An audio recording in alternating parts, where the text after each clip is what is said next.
রাজার ঘরে ছোট রানী এলো পদ্মাবতী, রানী পদ্মাবতী। রাজার আরো 6টি রানীর ছিল না সন্তান, পদ্মাবতীর কোলালোতে মিলল সমাধান। বছর যেতে জন্ম নিল 7 ছেলে 1 মেয়ে, হয় খুশির আকাশ হঠাৎ কালো মেঘে গেল ছেয়ে।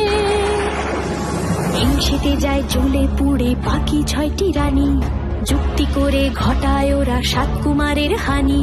সুযোগ মতো 7 ছেলেকে মাটিতে দেয় পুঁতে, বাঁচে একা পারুল, ওরা পায় না তাকে ছুতে। ধাইমা বাজায় সেই মেয়েকে বড় করে তোলে, 7 ভাইকে পায় যে পারুল 7টি চাপা ফুলে। এত কিছুর পরেও রাজার বিপদ যে কাটে না, সূর্য নগরে সুখের সূর্য আর ওঠে না। হিংসা বিবাদ বিচ্ছেদ আর প্রেমের কাহিনীতে পারুল বোন কি পারবে 7 ভাই চম্পাকে জাগাতে।